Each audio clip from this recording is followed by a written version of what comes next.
आज हम सटशिला एकादशी की कहानी सुनेंगे। लेकिन हम पहले जान लें, इस बार 2026 में एकादशी 14 जनवरी को यानी मकर संक्रांति पड़ रही है। इसलिए हमें इस दिन विशेष बातों का ध्यान रखना है। 14 जनवरी को अन्न का दान करना वर्जित है, जैसे गेहूँ, दाल, खासकर चावल का दान तो बिल्कुल नहीं करना है। लेकिन दूध, दही, फल, कपड़े, रुपए, दीपक, घी, तिल ये सब दान कर सकते हैं। दूसरे दिन यानी 15 जनवरी को द्वादशी के दिन अन्न का दान, ब्राह्मण भोज, गोदान या भोजन का दान करना सबसे उत्तम माना जाता है।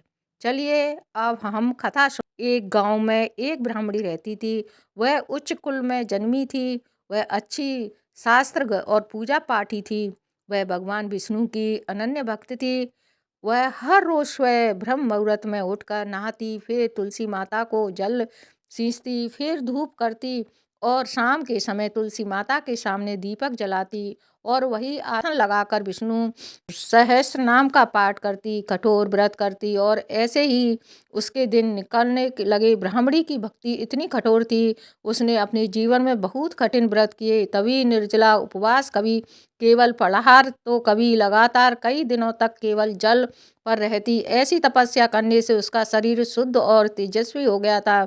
लोग उसे देखकर कहने लगे, यह स्त्री नहीं भक्ति की मूर्ति है। लेकिन उसमें एक बहुत बड़ी कमी थी। वह कभी भी किसी भूखे व्यक्ति को अन्न नहीं देती थी, ना किसी अतिथि को भोजन कराती, ना किसी ब्राह्मणों को दान देती, क्योंकि वह मानती थी केवल व्रत, जप और पूजा ही मोक्ष का मार्ग है। दान को आवश्यक नहीं समझती थी। कई बार गांव के गरीब उसके द्वार पर खाने की आस लेकर आते तो उन्हें आते देख ब्राह्मणी दरवाजा बंद कर लेती। उसे लगता था कि दान देने से पुण्य कम हो जाता है और व्रत की शक्ति भी कम होती है। लेकिन भगवान विष्णु तो अंतर्यामी हैं। वे भक्त के मन का भाव भी जानते हैं और उसकी कमी को भी जानते हैं। जब उन्होंने देखा कि ब्राह्मणी में भक्ति भाव तो है, पर दया और दान की कमी से उसे पूरा फल नहीं मिल पा रहा है, भगवान सोचे क्यों ना भक्त ब्राह्मणी की इस कमी को दूर भगवान जी ने सोचा क्यों ना भक्त ब्राह्मणी का इस कमी को दूर किया जाए।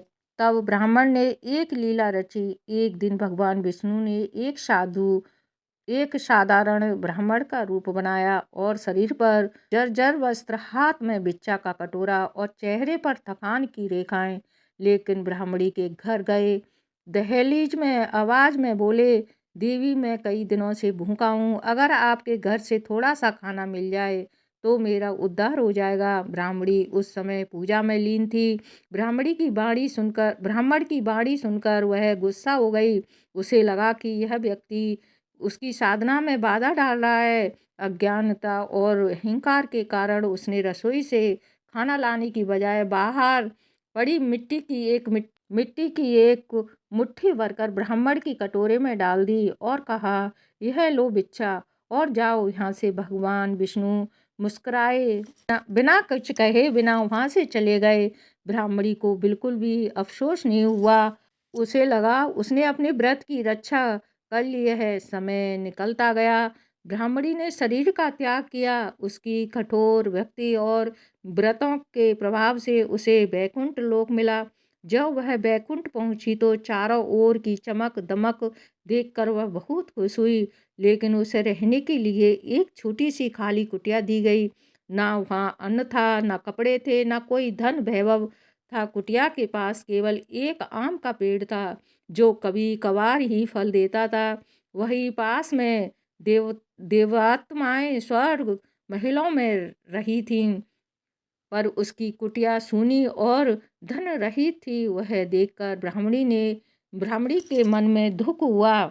उसने भगवान विष्णु से पूछा, हे प्रभु, मैंने जीवन भर आपकी भक्ति की कठिन व्रत किए, फिर भी मुझे यहाँ इतना अभाव क्यों भोगना पड़ रहा है। प्रकट हुए और प्रेम से बोले, देवी तुम्हारी भक्ति और व्रतों में कोई कमी नहीं थी, परंतु तुमने जीवन भर अन्न का दान नहीं किया, भूखों को भोजन नहीं कराया, अतिथि का सत्कार नहीं किया। यह भी कि भक्ति का ही रूप है। ब्राह्मणी को उस समय अपने कर्मों का ज्ञान हुआ। वह लज्जित होकर बोली, प्रभु अब मैं क्या करूं? क्या मेरे कष्ट का कोई उपाय है? भगवान ने कहा, देवी स्त्रियां तुमसे मिलने आएंगी, तब उनसे सठ सठ सठ तिला एकादशी व्रत की विधि और महात्म्य पूछना और श्रद्धापूर्वक उसका पालन करना। इससे तुम्हारी कमी दूर होगी। कुछ समय बाद देवी स्त्रियां वहां आईं। ब्राह्मणी ने प्रेम भाव से उनसे सठ तिला एकादशी के बारे में पूछा। देव ऋषियों ने बताया कि माघ मास की कृष्ण पक्ष की एकादशी को यह व्रत किया जाता है। इस दिन तिल का खास महत्व है। तिल में स्नान, तिल का उबटन, तिल का दान, तिल का हवन, तिल मिश्रित भोजन और तिल से बनी मिठाइयाँ का सेवन करना चाहिए। ब्राह्मणी ने पूरे श्रद्धा भाव से सठ तिला एकादशी को व्रत किया। उसने तिल का दान किया, भगवान विष्णु की पूजा की और मन में सच्चा पश्चाताप रखा। इस व्रत के प्रभाव से उनकी कुटिया देखते ही देखते धन्य धान्य से भर गई। सोने, हीरे, कपड़े आज स्वादिष्ट भोजन से उसका घर सुशोभित हो गया। ब्राह्मणी दिव्य रूप से सुशोभित, रूपवती और कुश चित हो गई। अब वह समझ चुकी थी कि भक्ति केवल पूजा तक सीमित नहीं होती, बल्कि दया, दान और सेवा से भी पूरी होती है। वह सुख से बैकुंठ में रहने लगी और भगवान विष्णु की कृपा से उसका जीवन धन्य हो गया। तो दोस्तों, यह थी सठ तिला एकादशी की कथा। कैसी ही लगी कमेंट करके ज़रूर बताइए। दोस्तों, इस बार सठ तिला एकादशी 14 जनवरी 2026 को बुधवार के दिन मनाई जाएगी। यह तिथि 13 जनवरी को दोपहर 3:17 से शुरू होकर 14 जनवरी को शाम 5 बजे तक 52 तक खत्म होगी। उदया तिथि से 14 जनवरी को एकादशी का व्रत रखा जाएगा।